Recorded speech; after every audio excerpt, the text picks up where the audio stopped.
Merci Xavier. Donc je m'appelle Éric Duchesne, je travaille à l'INRA et à Colmar, sur la vigne évidemment. Et ça fait assez longtemps en fait qu'on a commencé ce travail sur les ontologies parce que ça date il y a plus de 10 ans, avec la mise en place de grosses structures de stockage de l'information au niveau de l'INRA, avec une unité qui s'appelle l'URGI à Versailles, et donc avec des systèmes d'information qui avaient vocation à stocker toute l'information obtenue sur les dispositifs expérimentaux de toute culture à l'INRA. Et donc là, il y a eu une demande, ben oui, pour la vigne, comment est-ce que vous avez des données, est-ce qu'on va commencer à les remonter, comment on va faire, etc. Donc c'est avec Cyril Pommier, pour ceux qui identifient la personne, qu'on avait commencé à réfléchir à une ontologie de caractère pour la vigne. Et à l'époque, il y a eu un fichier Excel qui a circulé parmi certains d'entre vous. Qu'est-ce que vous voulez comme variable, comment on va les appeler, etc. Donc ce travail a été poursuivi et finalement il a été enrichi depuis, parce qu'il n'y avait pas toutes ces variables au début. Et je vais vous présenter ça. Je vais vous présenter aussi ce qu'on a fait au niveau des organes et entités. Je vous expliquerai un petit peu, mais dans un autre cadre, et ça c'est plus récent. Je ne vais pas revenir en détail sur pourquoi des ontologies, mais évidemment c'est pour qu'on se comprenne, qu'on parle de la même chose, qu'on appelle les choses de la même façon. Et là, l'idée, c'est quand même derrière qu'on puisse échanger, partager, et vous allez voir à la fin, on a un exemple où concrètement, aujourd'hui, il faut qu'on arrive à mutualiser des informations au niveau de tout ce qui se fait en vigne en France, avec un objectif très concret derrière. Et donc tout ça, le cadre général, c'est pour rendre ces données fair, findable, accessible, interoperable and reusable. Alors, quand on parle d'expérimentation sur le végétal, il n'y a pas que les variables, il y a d'autres choses à faire avant. Et donc là, il y a déjà des gens qui ont réfléchi aussi au niveau de tout ce qui est végétal au niveau européen, on va dire, avec comment on décrit une expérimentation. Qui l'a fait, à quelle date, pourquoi, des objectifs, des objets manipulés, des dispositifs statistiques, etc. Et il y a une espèce de il y a une checklist, pas une espèce de checklist. Il y a une checklist qui s'appelle le format MyAPI, c'est Minimum Information About Plant Phenotyping System, non, Experiment. Et là-dedans, il y a un certain nombre de rubriques, je ne les ai pas reprises ici, mais il y a un site web qui s'appelle myapi.org où on retrouve une checklist. Voilà. Quand on met en place une expérimentation, ou quand on veut renseigner une expérimentation, on peut aller voir ce fichier-là. Donc, je n'ai pas prévu d'en reparler. Et dans le même esprit, parce que ce fichier, il n'y a pas la notion de porte-greffe, par exemple. Il manque certaines notions propres à la vigne, écartement entre rangs, entre souches, des choses comme ça. Ce n'est pas dans le fichier de départ. Il n'empêche qu'il faut quelque part les renseigner. Et donc ça, c'était un peu l'objet d'Envitis Datacrop, du groupe vocabulaire sur les expérimentations, une placette, enfin, il y a un certain nombre de termes qu'il faudrait qu'on soit d'accord sur ce qu'ils veulent dire. Donc là, je n'en dirai pas plus. Après, quand on a une expérimentation, il faut aussi décrire les objets. Et donc, un des principaux objets qui nous intéressent, nous, c'est le génotype. Et donc là, je renvoie à Thierry, hein, qui va vous faire un exposé là-dessus. Je pense qu'au niveau INRA, il vous montrera qu'on est assez bien organisé aussi depuis 20 ans, hein, Thierry, à peu près, hein, sur un peu une structuration, critiquable ou pas, mais enfin, on a une façon de faire pour renseigner le matériel végétal, et aussi bien au niveau du greffon et du porte-greffe.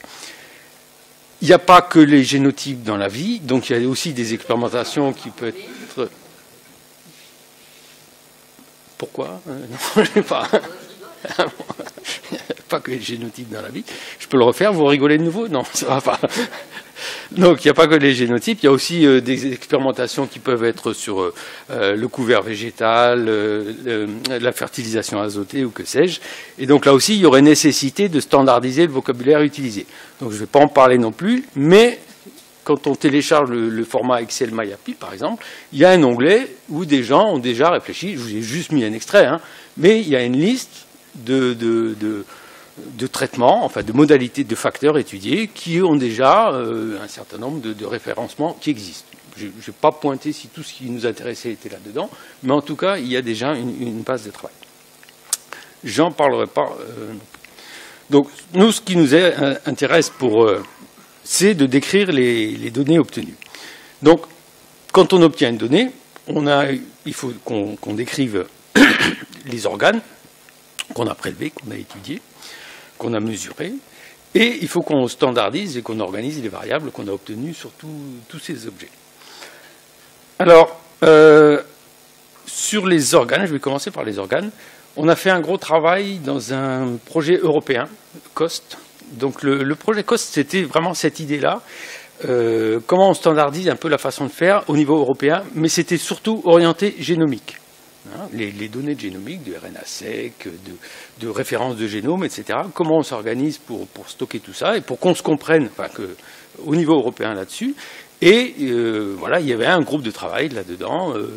Comment, à la base, quand on fait un prélèvement, on va décrire le prélèvement qu'on fait. Donc je vous ai pas remis. On a fait une publication en fait suite à ce travail. Là, il y a une publication Savoy et al. Quelque part. J'ai pas remis les références là. Mais il y a un site internet là que je l'ai remis là. On pourrait mettre le lien, je regarde Arnaud, genre dans le centre de ressources, hein, sur ce site internet. Et donc il y a toute une partie qui s'appelle How to Describe a Grapevine Experiment. Donc là-dedans, on a eu plusieurs séances de travail et on s'est mis d'accord à peu près sur du vocabulaire autour, ces différents items que vous avez là. Hein. Metadata, ça va être le format MyAPI, identification du matériel végétal, les organes et les entités, etc., et les stades de développement. Et je n'en parlerai pas beaucoup. Alors, ce qu'on avait mis en place, c'est trois... Enfin, il y avait la première entrée du travail qu'on avait fait dans le programme COST, c'est ce grand Google Doc, là, qui n'est pas rigolo, mais c'était un document de travail, où les gens, au niveau européen, voire il y a des Américains qui ont été mettre leur nez là-dedans, ils ont dit, non, on voudrait tel ou tel terme en plus, ils ont inséré des lignes, etc. Et après c'est moi qui ai cristallisé tout ça quelque part dans un fichier de référence, qui est un fichier CSV, qui a un DOI. Donc c'est un point d'entrée dur, on va dire, et le jour où on veut changer des choses, moi je rechangerai ce DOI, enfin je changerai le fichier CSV qui est dans le DOI, et ça mettra à jour la dernière chose qu'il y a derrière, c'est l'ontologie que Clément a récupérée, je cherche Clément, voilà, qui est dans un gros portail.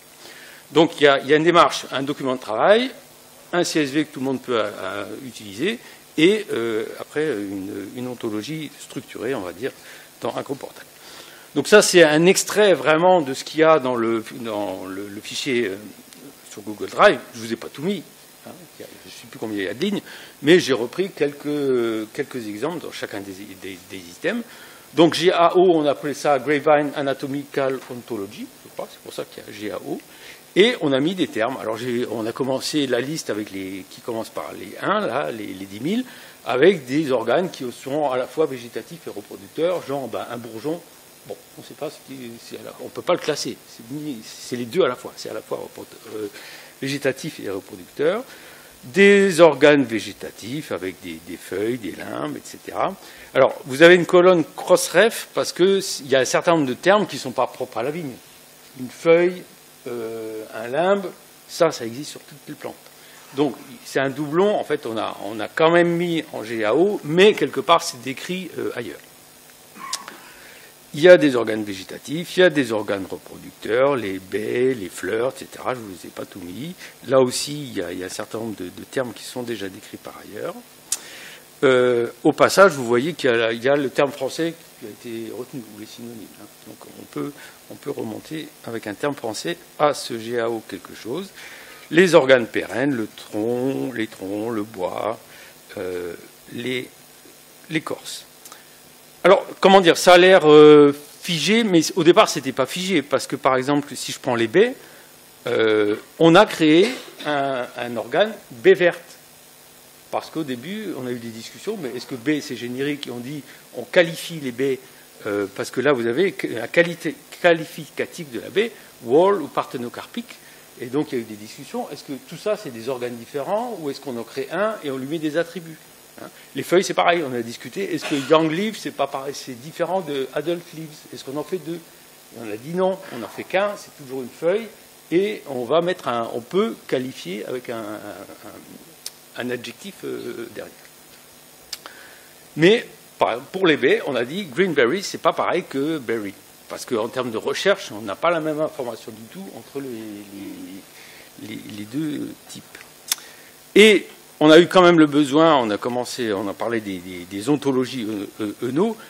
on a quand même ressenti le besoin de décrire le vin, le mou et le mou en fermentation avec des termes de cette GAO, alors que ce ne sont pas des organes, on est d'accord. Mais on en avait besoin, donc on les a quand même mis là-dedans. Au niveau de l'ontologie sur l'agroportal, ça se présente comme ça. Donc c'est structuré, on retrouve les items que je vous ai présentés là, avec les divers, les pérennes, les reproductifs. Et on peut déployer l'arbre comme ça et aller voir dedans le terme exact. J'ai une question à Clément. Tu gères les traductions éventuellement? On est sur le dossier. Voilà. Parce que, voilà. Pour le moment, les traductions, le portail n'est pas multilangue, il est anglais par défaut, Ouais. et il intègre les autres langues, etc. Ouais. On ne peut pas passer le portail. D'accord, directement. T'as pas. Ouais, ok. Et donc voilà pour tout ce qui est organes et entités. Après, il y a tout ce qui est variable, et là aussi, le principe de départ, c'était, je vous ai dit en introduction, ça a commencé à peu près il y a 10 ans, se mettaient en place des ontologies d'organes pour toutes les espèces, au niveau mondial. Et donc il y a un certain nombre d'organismes, là que je n'ai pas recité là, mais qui sont impliqués au niveau mondial à définir des ontologies de variables. Et donc le principe qu'ils ont mis en place à l'époque, c'est une variable, c'est un trait, c'est qu'est-ce qu'on observe, c'est une méthode pour l'observer ou pour obtenir la donnée, et derrière, c'est une unité. Donc ça, c'est des exemples qu'il y a sur le site Cropondologie, avec vraiment des principes très généraux qui s'appliquent aussi bien au blé, à la banane, à la canne à sucre qu'à la vigne. Si je focus sur la vigne, donc tout ce qui a été fait sur la vigne est disponible dans ce site Cropondologie international. Un caractère, ça va être le poids de bois de taille, ça va être la date de floraison, ça va être la teneur en sucre d'une baie. Ce caractère, je peux le mesurer et l'obtenir de différentes façons, et je peux lui attribuer différentes unités. Donc là, j'ai mis une remarque en dessous, une possibilité, introduire en plus l'entité mesurée, c'est-à-dire que dans le trait, on peut être plus rigoureux en disant j'ai une entité qui peut se référer à ce que je vous ai présenté avant, et je construis un trait avec une entité, la baie et une variable, genre la teneur en sucre, ou la baie et l'acidité. Donc ça, c'est des discussions qu'on a déjà, parce que des fois, je ne vois pas l'entité. Si on parle de date de récolte, je ne sais pas quelle entité mettre. Voilà. Ça, c'est des discussions qu'on a déjà eues, mais ça change, c'est pas critique. Ouais. Donc, illustration, l'acidité de titration, c'est le trait qu'on mesure. Alors, je n'ai pas mis baie ou mou, mais en fait, c'est détaillé, après, vous allez voir dans les exemples. Ça peut être obtenu, une acidité de titration obtenue soit avec un titrateur automatique, soit manuellement à la burette. Et derrière, je peux l'avoir en grammes équivalent acide tartrique, grammes équivalent acide sulfurique, je peux l'avoir en milli équivalent par litre. Et tout ça, ça va faire des variables différentes qu'on va retrouver dans l'ontologie générale. Alors, là aussi, il y a différentes ressources plus ou moins agréables à utiliser. Et pour être honnête, on est sur le chemin de les rendre conviviaux, un peu, ces outils, mais ce n'est pas tout à fait abouti. Hein. Ce qu'il y a de mieux, en fait, je regarde Arnaud, c'est le centre de ressources, je pense, pour l'instant. Mais en termes de recherche, c'est quand on cherche quelque chose, comment on tombe dessus facilement. Comme pour les organes, en fait, il y a un grand fichier Google Drive où les gens peuvent mettre des annotations et éventuellement dire non, celle-là ne me va pas, je voudrais une autre, etc. Mais le circuit d'amélioration et d'incrémentation du système n'est pas figé. Pour l'instant, ça pourrait être, on en discutait hier dans le centre de ressources, il pourrait y avoir un outil dans le centre de ressources, je ne trouve pas cette variable, je vais faire une petite demande et puis on va la valider par ailleurs. Hein. Pour l'instant, il n'y a pas un outil facile pour ajouter des variables. Voilà, donc sur Cropondologie, on retrouve une structuration. Oui, j'ai pas dit, mais les variables sont structurées par thématique, hein, qualité de la baie, phénologie, composante du rendement, des choses comme ça. Donc, et on a des arbres qui se développent. Ça marche plus. Pour être clair, ça c'est un problème. Je regarde Pascal là, parce que les URL ne fonctionnent plus. Quand vous renvoyez là-dessus, et si tu veux, et ça ne marche plus. Ils ont cassé les liens, ils ont changé leur façon de structurer les choses. Donc ça c'est un vrai souci. Oui. Ah oui, oui, non mais hein, on a regardé avec Arnaud hier, hein, ça marche plus. Ça marche plus. Donc c'est un vrai souci, comment c'est pas si pérenne que ça, tu vois, ça a beau être un site international et... Hein, Juste une petite distinction, il y a quelle difficulté avec l'odontologie ces temps-ci, parce qu'il m'arrive de regarder, elle n'arrive pas forcément à trouver raison pour certains études. J'allais juste préciser, l'URI, elle est toujours pérenne. Ils se sont engagés à la... Ce qui n'arrive pas à maintenir, c'est la résolution de l'URI. La résolution, voilà, c'est un petit détail, ça oui, oui, oui. Pas, quand tu donnes une URI, te montrer à quoi elle correspond. Par contre, tu peux toujours l'utiliser dans des systèmes, elle sera toujours construite. Un moment, à un temps donné, ils ont un système informatique qui pendant quelques temps ne répond pas, et du coup, l'URI n'aboutit pas quelque part, ce qui déstabilise l'utilisateur. Mais ils en ont quand même une autre qui arrive à la variable, hein. Alors, c'est pas une autre. Enfin, non, on va pas. C'était, mais Arnaud a vu, on a regardé hier en direct live comment ça se présentait. Hein, mais J'y étais aussi, c'est-à-dire qu'ils ont changé l'URL à laquelle atterrit ton URI. C'est légèrement. Ah bon, écoute, ouais.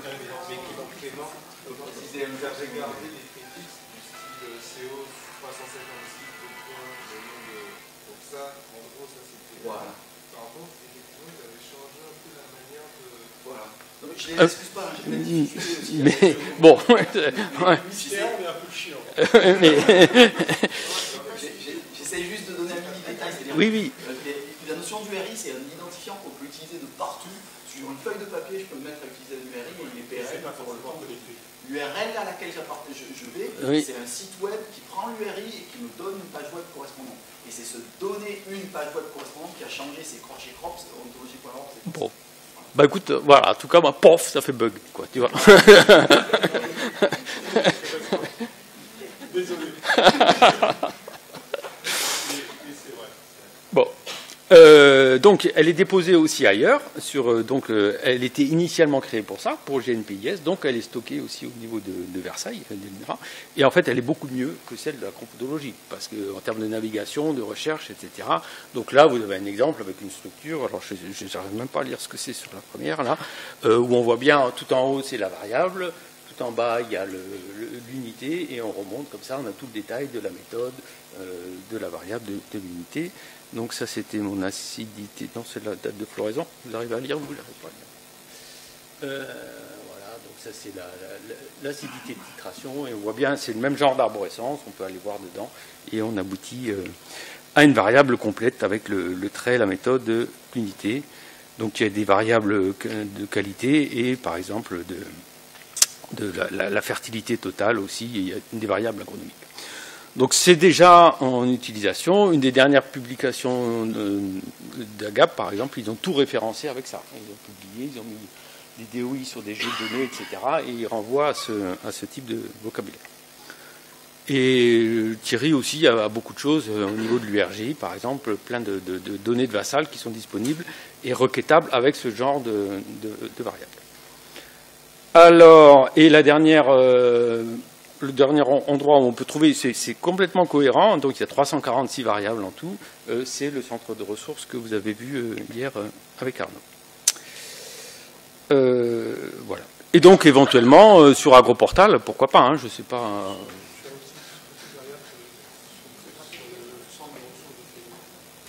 Centre de ressources de Phénome. Ah ouais. Ok. Ok. Bon, bah écoute, il faudra... Ouais. Ok. Donc, alors, je vous ai dit en introduction, il y a des applications concrètes. Et c'est quoi l'application concrète? C'est qu'il y a 2600 génotypes en expérimentation physiquement en France en ce moment. Donc, dans 12 sites en France, des génotypes créés par l'INRA, par l'IFV, parce qu'ils ont des résistances aux maladies. Et donc, l'idée, c'est que les différents interprofessions ou partenaires qui réalisent ces essais, ils puissent communiquer avec leurs voisins et échanger des données avec un vocabulaire partagé. Donc il y a tout un travail sur l'harmonisation du vocabulaire pour les génotypes. Et l'idée, c'est aussi de reprendre tout le vocabulaire de la vitis ontologie au niveau des variables pour caractériser des données obtenues dans les essais régionaux. Il y a la Champagne, représentante de la Champagne, par exemple, ici, il y en a d'ailleurs. Donc ça va circuler l'information Ce qui est prévu, c'est qu'elles circulent sous forme de fichiers Excel, et que dans ces fichiers Excel, on standardise la nomenclature des variables en utilisant dans les entêtes de colonnes, parce qu'évidemment c'est un peu lourd à utiliser des noms avec CO quelque chose dans les entêtes de colonnes, des abréviations que vous avez sur la droite. Donc ça c'est Vincent Dumas qui a proposé un certain nombre d'abréviations avec une logique aussi, c'est un organe, c'est un trait, etc. Et on doit s'y retrouver comme ça. Et ces variables-là, pour ceux qui connaissent, sont aussi les mêmes que dans Adonis. Bon, vous aurez la démo tout à l'heure. Donc les variables sont les mêmes et les abréviations sont les mêmes. Donc si vous allez sur le terrain avec un portable sous Android, que vous faites une acquisition de données, normalement, ça reboucle directement avec les variables de la compotologie. Et après, donc, ça peut alimenter différents systèmes. Donc ça, c'est sur les caractéristiques des MOU, quelques exemples, les composants d'environnement, il y a évidemment tout, enfin évidemment, il y a un certain nombre de variables maladies. Donc tout ça, c'est des variables qui sont demandées dans les protocoles d'évaluation des variétés et des variables de phénologie, de vendange. Alors il y a un certain nombre de variables qui ne sont pas dans la compotologie, ontologie, parce que c'est des variables de travail, je ne sais plus, j'en ai des exemples là. Nombre de pieds conformes. Ça n'intéresse pas vraiment la communauté internationale où ce n'est pas une donnée partageable. Ça, c'est une donnée de travail parce qu'évidemment, quelqu'un a planté 5 souches d'un tel génotype, il n'en observe que 3. Donc lui, ça l'intéresse de savoir qu'il n'en a que 3 sur 5 observés. Est-ce que ça intéresse le monde entier? Je ne suis pas sûr. Donc évidemment, il n'y a pas de variable créée dans la compotologie pour nombre de pieds conformes. Bon. Et il y en a d'autres comme ça qui ne sont pas créées. Mais il n'empêche qu'il faut quand même les renseigner. Je finis, Vincent, puis après on peut discuter. Là où on s'est arrêté, en fait, parce que là, après, c'est un autre chantier un peu plus compliqué, c'est est-ce qu'on harmonise l'acquisition des données? On peut harmoniser le nom d'une variable. Est-ce qu'on va harmoniser l'acquisition des données? C'est un autre débat, donc il faut savoir qu'il a déjà quand même commencé, parce qu'on avait un groupe de travail INRA, IFV, avec des partenaires aussi des interpros, dans un programme qui s'appelait Perfectlim, et où on a travaillé sur comment on note les débourrements, comment on note la floraison, comment on note la véraison, etc. Donc il y a une plaquette là. Arnaud, il faudra aussi la mettre quelque part dans le centre de ressources, le lien. Il y a un DOI sur une plaquette qui propose un protocole standardisé de mesure du débourrement de la floraison et de la véraison. Il y a des fiches IFV aussi qui ont été faites pour un certain nombre de variables. Il faudra peut-être les mettre aussi sur le centre de ressources. Mais on n'a pas eu de réunion de groupe pour standardiser vraiment d'autres façons de faire. Alors, donc, en guise de conclusion, donc on a des ontologies pour les organes, entités et des variables disponibles. Il y a un travail de traduction, je ne suis pas tout à fait satisfait de toujours travailler en anglais. Je pense qu'il faudrait, c'est pour ça que j'ai commencé avec ça. Si on pouvait switcher complètement en français, ça serait quand même un confort pour un plus grand nombre, hein, je pense. Donc là, ça peut être géré dans le centre de ressources aussi, enfin je ne sais pas où gérer ça.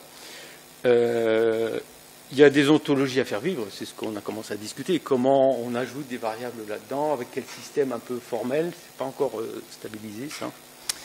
Et voilà, on a des utilisations concrètes qui sont en cours. Je vous remercie.